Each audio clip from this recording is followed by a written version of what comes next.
저는 우리 성도님들의 가정이 하나님의 은혜가 가득한 예배가 넘치는 가정이 되길 소망합니다. 우리가 이 구정이나 추석 때 우리가 새벽 기도회나 또는 구정 당일 또는 추석 당일이 수요일인 경우에는 이제 수요 예배를 제가 드리지 않는데, 그 이유는 가족들과 모이셔서 하나님의 사랑을 나누라는 거예요. 은혜를 나누는 거예요. 그 자체가 예배가 될 수 있다는 겁니다. 그 예배도 소홀히 해서는 안 됩니다. 그래서 가족들과의 보내는 그 시간에 우리가 전도의 계기가 되고 하나님의 은혜를 나누는 그런 놀라운 계기가 되시기를 부탁을 드려요. 그래서 오늘은 여러분들의 가정이 우리가 구정기간에 예배를 드릴 텐데, 가정에서 드리는 예배, 또 지금 오늘 우리가 드리는 하나님께 드리는 이 예배가 은혜가 가득한 예배였으면 참 좋겠다. 또 그런 예배가 꼭 되어야 합니다. 그래서 오늘 다윗이 하나님께 예배를 드렸던 모습을 우리가 바라보면서 어떻게 예배 드리는 것이 정말 은혜가 가득한 예배인가, 하나님이 기뻐하실 만한 예배가 될 수 있을까, 오늘 말씀을 통해 함께 은혜를 나누려고 합니다. 그 첫 번째는 말씀대로 드리는 예배예요. 말씀대로 드리는 예배. 우리가 열정이 가득 차다 보면 때로는 원칙과 또 하나님의 말씀을 생각하지 못하고 행동하고 말할 때가 많이 있어요. 오늘 다윗이 그랬습니다. 오늘 본문은 아니지만 그 앞에 있는 본문에 보게 되면 어떤 내용이 나오게 되냐면, 블레셋 사람들이 이스라엘 사람들에게 하나님의 궤를, 그러니까 법궤죠, 하나님의 궤를 뺏어갔어요. 근데 하나님께서 그 블레셋 땅에 계속 어려움을 주시니까 블레셋 사람들이 이 하나님의 궤가 없으면 우리는 좀 살 것 같아. 그래서 이스라엘 사람들에게 아무 조건 없이 그냥 갖다 줍니다.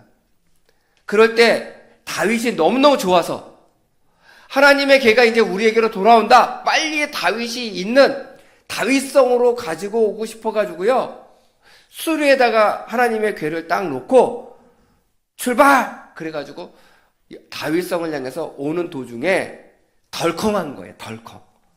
덜컹하니까 수레가 흔들렸겠죠. 흔들리니까 하나님의 궤가 덜컹하면서 옆으로 쓰러질 판이니까 웃사라고 하는 사람이 그 하나님의 궤를 손을 댔다가 죽게 됩니다.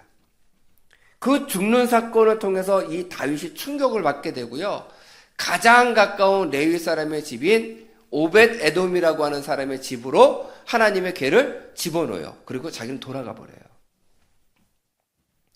그러다가 오늘 소문이 하나 났습니다. 오늘 그 소문의 내용이 12절 말씀인데, 우리 12절 말씀 다시 한번 봉독하도록 하겠습니다. 시작.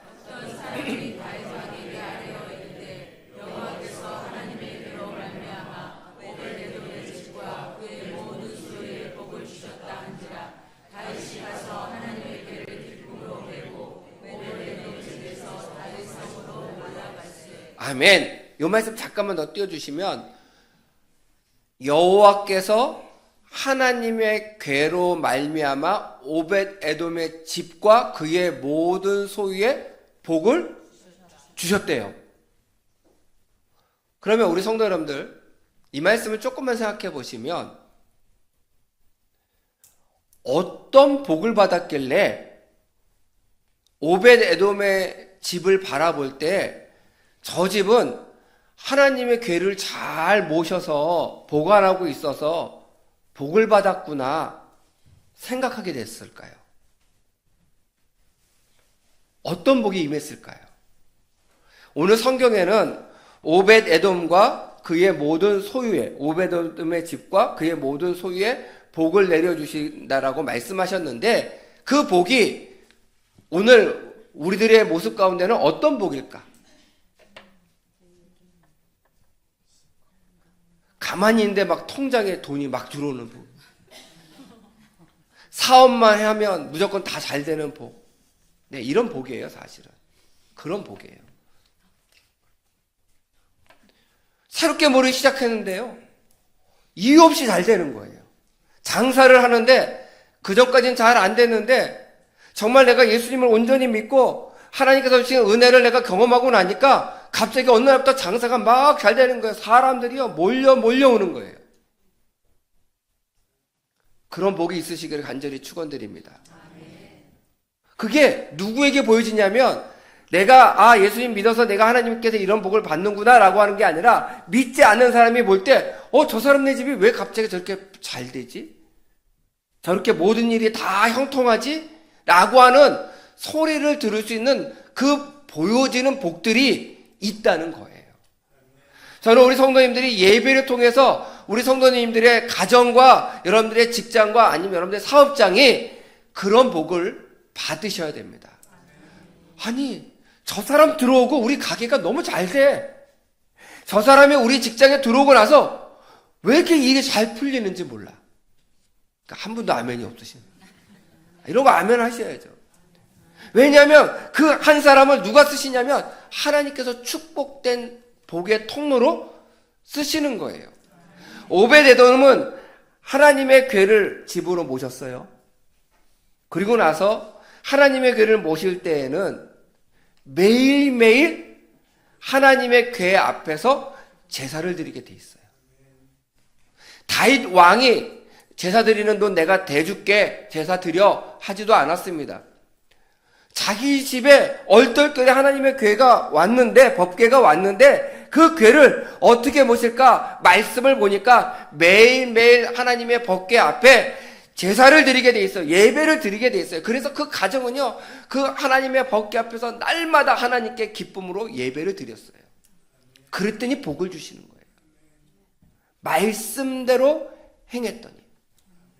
다윗은 하나님의 궤를 어떻게 하면 다윗성까지 빨리 갈 수 있을까? 그래서 원래 말씀은 법궤는 어깨에 메고예요. 레위지파 사람들이, 제사장들이 어깨에 메고 옮겨야 되는데 어깨에 메지 않고 어떻게 했어요?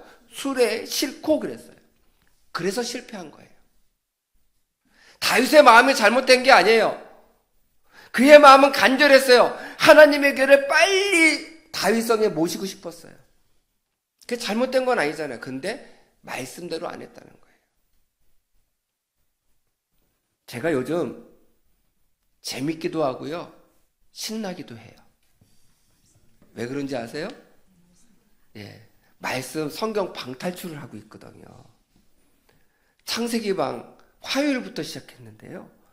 창세기방 탈출하신 분도 많지만 탈출하신 분도 저는 대단하다고 생각하는데, 성경이 조금 읽는 것도 어색하고 녹음하는 것도 어색하더라도 하려고 애쓰시는 분의 그 녹음한 목소리를 제가 들으면서 너무 은혜가 되는 거예요. 또 어떤 분은요, 제가 평상시 때 듣던 목소리랑 녹음한 목소리가 다르더라고요. 야, 이런 분들은 성으로 좀 모셔야 돼. 막 이런 목소리도 있고요.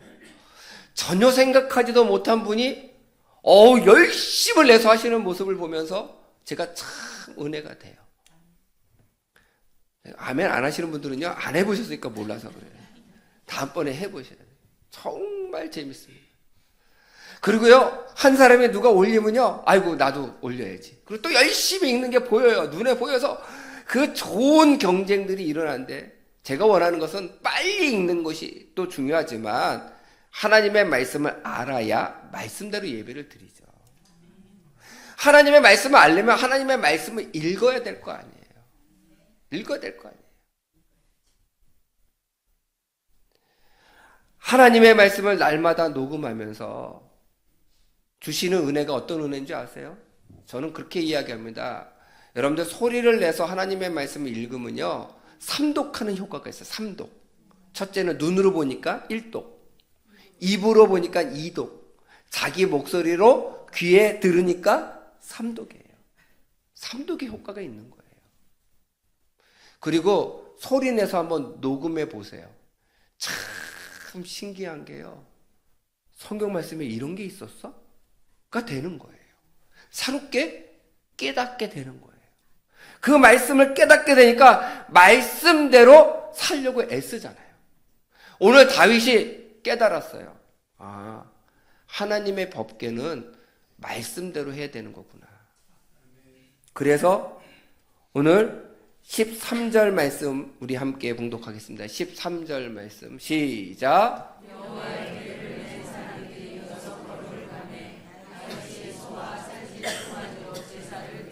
아멘. 다윗이 이제 정신 차렸습니다. 말씀대로 여호와의 궤를 어깨에다 딱 맸어요. 제사장들에게 시켜서 메고 한 걸음, 두 걸음, 세 걸음, 네 걸음, 다섯 걸음, 여섯 걸음을 딱 걸었는데 이상이 없는 거예요. 사건 사고가 터지지 않은 거예요. 그러니까 어떻게 했어요? 잠시 내려놓고 거기에서 예배를 드리는 거예요. 하나님, 말씀대로 저희들이 진행하기를 원합니다. 여섯 걸음을 안전하게 움직이게 하신 하나님께서 나머지 걸음도 안전하게 지켜주실 줄 믿습니다. 그리고 말씀대로 예배를 드리고 그 여호와의 궤를 움직이기 시작했어요. 다윗이 그 여섯 걸음을 걸을 때 얼마나 마음이 조마조마했을까요? 또 사건 사고 터지는 거 아닌가? 내가 혹시 말씀을 지키고 말씀대로 예배를 드리지 못한 것이 있지 않는가? 그런데 말씀대로 행하였을 때 하나님께서 형통케 하시는, 그래서 다윗성까지 쭉 가는데 아무런 문제가 없도록 만들어 주셨다는 거예요. 우리가 예배를 드릴 때요, 형식적인 것만 하나님 말씀을 지키려고 하지 마시고 하나님께서 왜 그렇게 말씀하셨는지를 알고 우리가 예배를 드리실 수 있는 성도가 되셔야 합니다. 예배는 누구에게 드리는 거예요?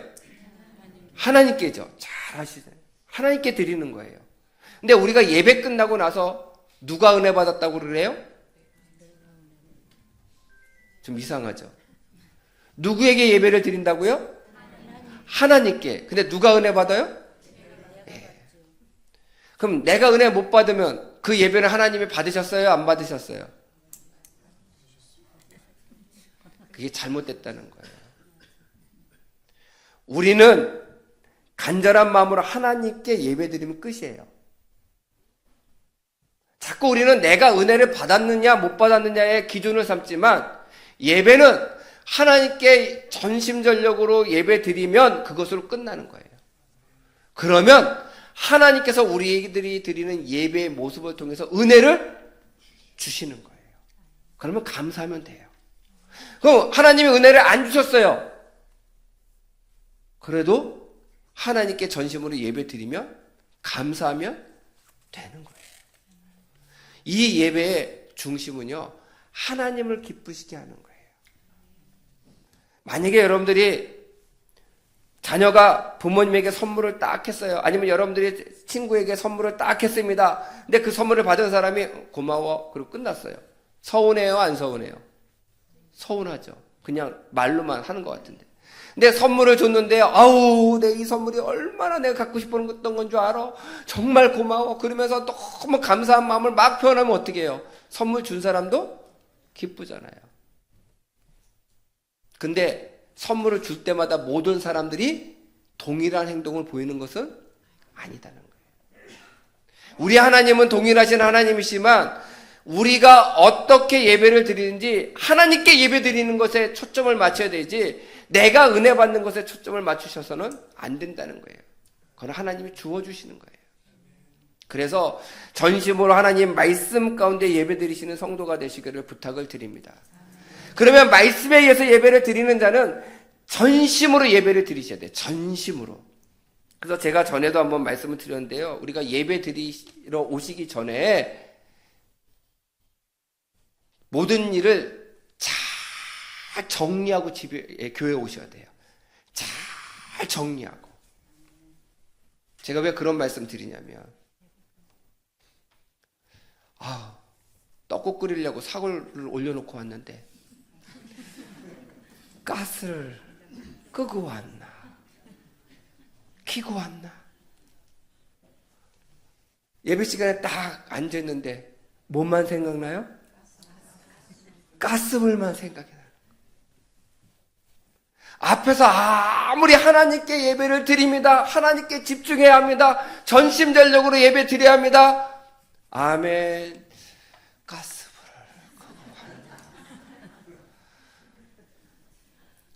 가다가 안 끄고 온 것 같은데 새벽부터 불을 지폈으니까 이거 타면 큰일 나는데, 경보 울리면 큰일 나는데.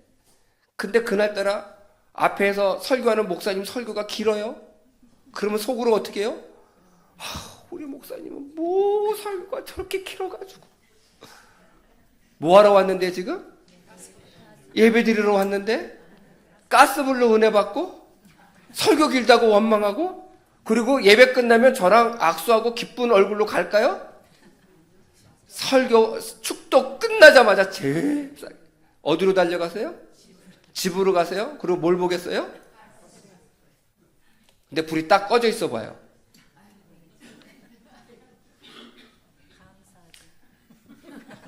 감사합니다. 우리가 알아야 될 게 뭐냐면요, 예배 드리는 시간은 하나님께 집중하는 시간이에요. 하나님께 내 마음을 다 드리는 시간이에요. 내 삶을 정리하셔야 돼요. 그리고 이 시간에는 예배에 집중할 수 있도록 마음과 내 삶을 준비해서 오셔야 돼요. 제가 형식적으로 이렇게 이야기할 수 있습니다. 예배 시간에 졸지 마세요. 이거는 드릴 수 있지만, 예배 시간에 여러분들이 졸지 않으시려면요, 어떻게 하셔야 되냐면 여러분들 토요일날 일찍 주무셔야 돼요. 왜냐하면 내 삶의 초점이 주일날 예배에 맞춰져 있으면 그 전날 토요일부터 내 삶을 어떻게 해요? 조절하셔야 돼요.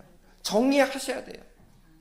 그리고 그 예배 시간에 집중할 수 있도록 내 마음과 내 모든 것을 준비하셔야 돼요.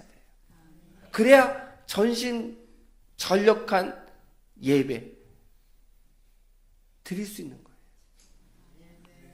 오늘 다윗 왕이요, 아주 재미난 말씀을 하고 있습니다. 14절 말씀 함께 봉독하겠습니다. 14절 말씀 시작. 다윗이 여호와 앞에서 힘을 다하여 춤을 추는데 그때 다윗이 에봇을 입었더라. 아멘. 이 말씀이요, 정말 은혜로운 말씀이에요. 우리 성도 여러분, 다윗이 누구 앞에서요? 여호와 앞에서. 말씀도 세니까 그냥 불이 나가네요. 여호와 앞에서, 하나님 앞에서 예배를 드렸어요. 힘을 다하여. 뭐 했어요? 춤췄어요. 우리 성경 말씀 한번 더 보여주세요. 그 말씀. 근데 그 다음에 나오는 것이 있어요. 다윗이 뭐를 입었어요? 배 에봇을 입었어요. 배 에봇이 뭔지 아세요? 네. 왕의 옷이 아니에요. 왕이 평상시에 입는 옷이 아니에요. 왕은, 우리로 얘기하면 왕은 용포를 입어야 되잖아요. 우리나라 임금, 옛날 임금은 용포를 입어야 되잖아요. 용이 그려져 있는 그 왕이 입는 옷을 입어야 되잖아요. 이게 왕의 권위를 상징하잖아요. 그럼 다윗도 왕이에요. 여호와의 개가 오더라도 왕이 입는, 평상시에 나는 왕이다라고 하는 옷을 입고 예배에 참여해도 돼요. 근데 다윗은 그 옷을 입지 않았어요. 배 에봇이라고 하는 것은 모든 사람들이 하나님 아버지 앞에 예배드리러 나올 때 입는 옷이에요. 왕이 입는 옷이 아니라 모든 사람들이, 우리 성도님들이 오늘 교회 나오는 옷을 입고 나오셨어요. 내가 깨끗한 옷, 준비된 옷, 하나님께 이쁜 모습을 보이려고 입는 옷을 입고 오신 거예요. 바로 그런 것처럼 저는요, 하나님 아버지 앞에 왕이 아닙니다. 저는 하나님 아버지 앞에 남들과 똑같이 예배드리는 자예요. 그래서 왕의 옷이 아니라 예배드리는 자의 옷을 입고 여호와 앞에서 춤을 췄어요. 너무너무 좋았어. 하나님께 영광 돌립니다. 다윗이요, 흥이 넘치는 사람이라서 춤을 춘 게 아니라 하나님께서 주시는 은혜가 너무너무 기뻐서 여호와의 법궤가 자기에게로 들어오는 것을 보고 너무너무 행복해서 춤을 출 수밖에 없었어요. 근데 성경은 재미나게 바로 그 뒤에 16절 말씀, 우리 16절 말씀 우리 함께 봉독하겠습니다. 16절 말씀 시작.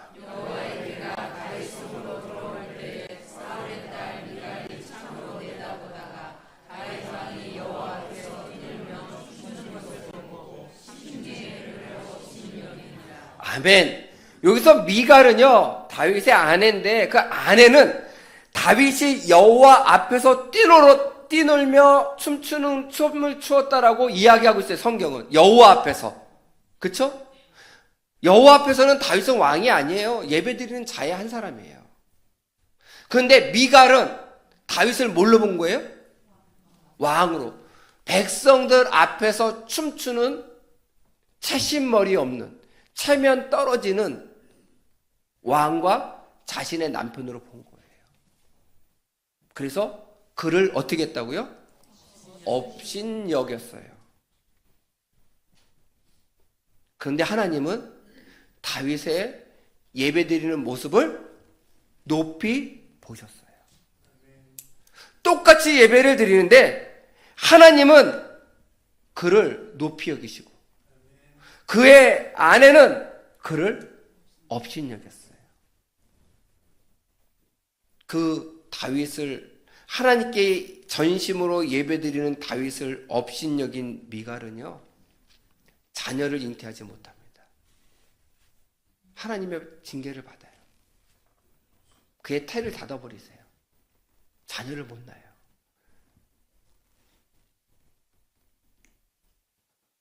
진심으로 예배드리는 자는요, 하나님이 기뻐하시면 되는 거예요. 다른 사람들이 여러분들을 업신 여길지라도 두려워하지 마세요.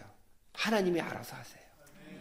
나는 하나님 아버지 앞에 진실된 마음으로 예배를 드리는 그 예배자의 모습을 가질 때 그 예배가 은혜로운 예배가 될 수 있다는 거예요. 제가 오래전에 봤던 책인데요, 우리 성도님들 중에 보신 분들도 많을 겁니다. 이용규 선교사님이 쓴 내려놓음이라고 하는 책이에요. 혹시 못 보셨으면 꼭 한번 보세요. 아주 좋은 책입니다. 거기에 보게 되면 소 대신 예배를 택한 마음이라는 그 에피소드가 하나 나오는데, 그 몽골의 이레교회라고 하는 그 이용규 선교사님께서 개척한 교회에 몽골에 있는 자매님 한 분이 교회를 나오게 됐어요. 근데 그 자매는 귀가 먹었어요. 사람의 소리를 듣지 못하는 분이에요. 근데 그 선교사님을 통해서 말씀을 알게 되고 교회에 나와서 예배를 드리는 도중에 귀가 열렸어요. 얼마나 감사해요.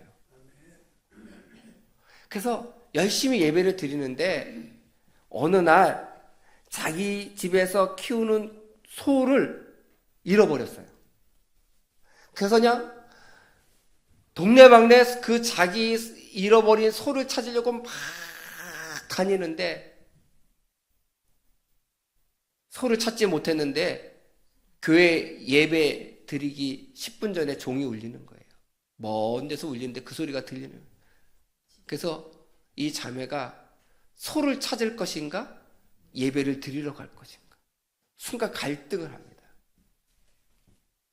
그러다가 소를 포기하고 들길을 가로질러 달려와서 예배에 참석해요. 그래서 선교사님에게 자기에게 얘기를 합니다. 저희 소를 잃어버렸는데 예배 드리러 왔어요. 이 선교사님이 앞에서 예배를 인도하면서 속으로 막 기도했대요. 하나님, 소를 버려두고 말씀을 들으러 나온 저 자매를 위로해 주시고 하나님께 우선순위를 댄 저 마음 가운데 하나님의 은혜와 기적을 맛보게 해주세요. 그런 마음으로 간절히 기도하면서 예배를 다 마쳤는데 예배를 마치자마자 그 교회 바깥에 잃어버린 소가 와 있는 거예요. 결국 이 소녀는요, 이 소녀가 아마 그 소를 데리고 교회에 많이 왔었던 것 같아요. 그러니까 그 소가 찾아왔겠죠. 이 소녀는 예배도 드렸고 소도 찾았어요. 그래서 하나님께 우선순위를 드린 자에게는요, 예배의 성공자이기도 하고 삶의 성공자로도 만들어 주신다는 거예요. 내 삶 가운데 여러분들 삶에 어려운 문제가 생기잖아요. 하나님, 저 마음이 괴로워요. 힘들어요. 문제가 해결되잖아. 문제가 해결되면 교회 갈게요 하지 마시고요. 그 문제 가지고 교회 나오세요. 그 문제 가지고 예배 드리세요. 그러면 하나님께서 그 문제를 해결해 주세요.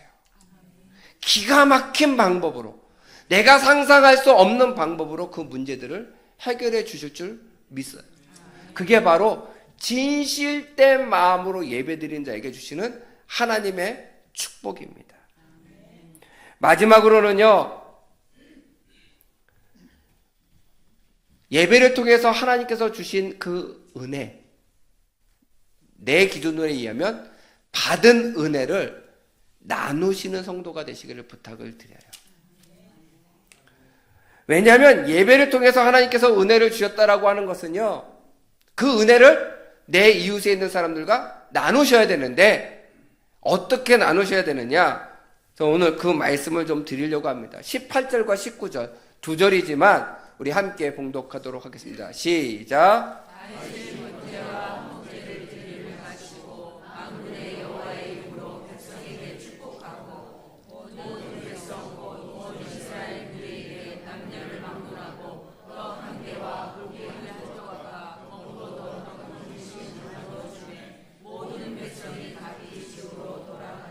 아멘. 우리 18절 말씀 한번 띄워주세요. 우리 18절 말씀 보시면요, 이렇게 되어 있습니다. 다윗이 번제와 화목제 드리기를 마치고, 그랬어요. 이거를 이렇게 오늘 우리들의 표현을 하면 예배 드리기를 마치고, 그렇죠? 예배 드리기를 마치고 다윗이 한 행동이 뭐냐면 만군의 여호와의 이름으로 백성에게 뭐 했어요? 축복했어요. 제가 우리 성도님들께 한 가지 여쭤볼게. 대답해 보세요. 예배 드리기 전과 예배 드린 후의 삶이 다릅니까?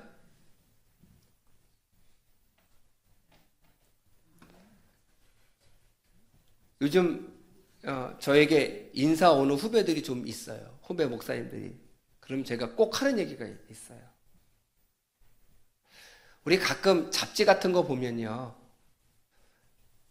성형외과 광고가 있을 때가 있잖아요.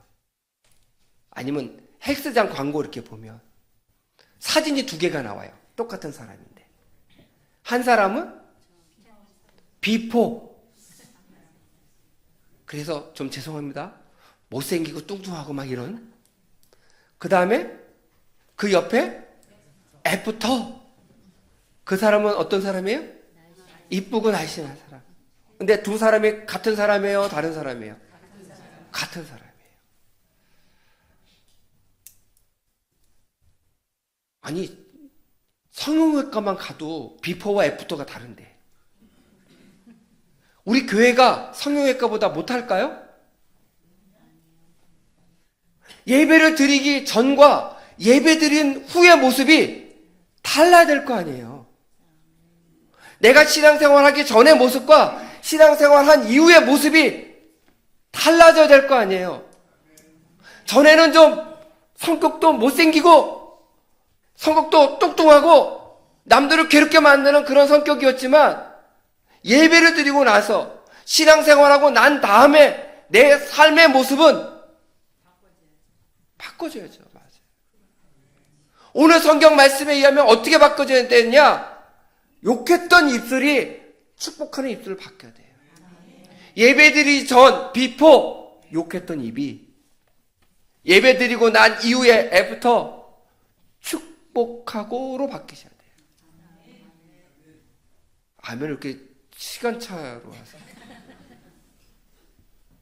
예배드리고 나신 다음에 여러분들이 오늘 주신 말씀을 기억하고 여러분들의 가정으로 돌아가셔서요, 남편이나 아내나 부모님이나 자식에게 축복의 언어를 해보세요. 그러면 아마 그럴 거예요. 갑자기 안 믿는 남편이 아멘! 절대 그러지는 않습니다. 이럴 거예요. 왜 안 하던 짓 해? 그래서 그럴 땐 그렇게 얘기하세요. 내가 안 하던 예배를 제대로 드려서 그래. 예배를 제대로 드리고 났더니 당신을 축복하고 싶어졌어. 우리 가정을 위해서 애쓰는 당신에게 축복해야 된다고 생각했어. 그런 은혜를 주시더라고. 자녀에게 아유 이놈의 화상 누굴 닮아서, 이게 아니라 아이고 너도 하나님이 축복하시는 내 아들이구나, 내 딸이구나. 하나님께서 너의 길을 열어주실 거야. 하나님이 너와 함께 하실 거야. 이렇게 여러분들이 예배드리고 난 이후에 모습이 달라지면 자녀들이 뭐라고 이야기하겠어요? 우리 엄마 예배 가라고 할까요? 못 가게 할까요? 예배드리고 나면 달라지잖아요. 여러분들이 직장에서도 마찬가지입니다. 교회 다니기 전과 교회 다니기 후의 모습이 여러분들이 180도 달라지셔야 돼요. 그래야 축복의 언어도 이야기할 수 있는 거고, 바뀐 모습을 가지고 다른 사람들에게 하나님의 사랑이 어떤지를 알려줄 수 있는 거예요. 그러기 위해서 내가 드리는 이 예배가 내가 하나님께서 내려주신 은혜로 말미암아 은혜가 가득한 예배를 드릴 수 있어야 되는 거예요. 두 번째는 우리가 또 어떤 모습으로 달라지셔야 되냐면요, 말로만 축복하지 마세요. 말로만. 오늘 19절 말씀에 이렇게 되어 있습니다. 다윗이 백성을 축복하고 18절에 19절에 모든 백성 이스라엘 무리에게 남녀를 막론하고 떡 한 개와 고기 한 조각과 건포도 떡 한 덩어리씩 나눠줬어요. 이게 큰 걸까요? 작은 걸까요? 작은 거예요. 받는 사람은 그렇게 큰 게 아니에요. 근데 여기서 중요한 것이 있어요. 다윗 왕이 오늘 말씀에 보면 이스라엘 무리에게 남녀를 막론하고 해요. 우리 따라하세요. 남녀를 막론하고. 이게 중요해요. 왜 중요하냐면 이 당시, 예수님의 당시도 마찬가지지만 이 당시는 여자는 숫자로 치지도 않았어요. 그래서 이렇게 하는 거예요. 왕이 원래 나눠줄 거면 떡 한 덩어리, 고기 한 조각, 건포도 같은 떡을 남자에게만 나눠줘요.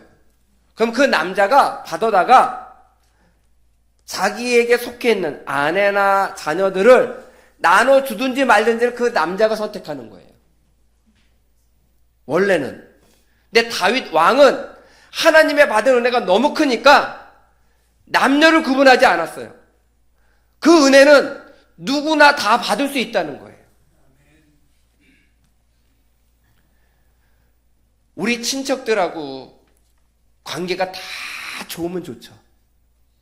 근데 우리 성도 여러분들, 제가 알고 있기로는요, 연들 가정 가운데 문제가 없기를 간절히 바라지만 문제가 없는 가정은 한 가정도 없어요. 갈등도 있고요, 미움도 있고요. 그럴 때 우리가 축복하고 하나님의 은혜를 나눌 때 구분 없이 나누세요.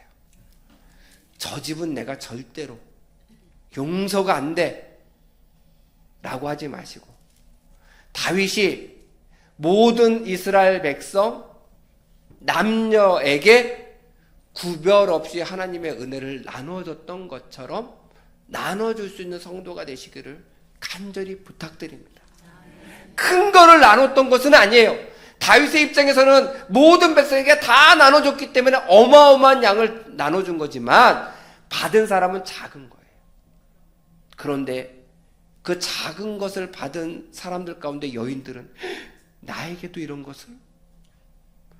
정말 다음 끼가 없어서 굶어 죽어가는 그런 가정 가운데는 그 떡 한 덩어리, 고기 한 조각, 건포도가 든 떡 한 덩어리, 그 세 가지를 받았는데 하나님 감사합니다. 예배에 참여했더니 하나님 굶어 죽을 수밖에 없는 우리들에게 이런 은혜를 주셨네요. 감사함으로 돌아갈 수 있다는 거예요.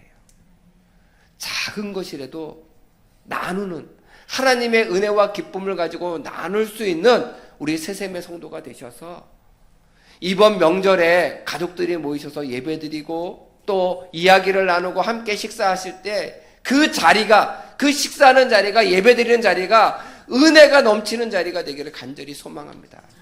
그래서 예배드리기 전과 후의 삶이 달라지고 축복하고 나누시는 우리 세세매 성도가 되시기를 간절히 축원드립니다.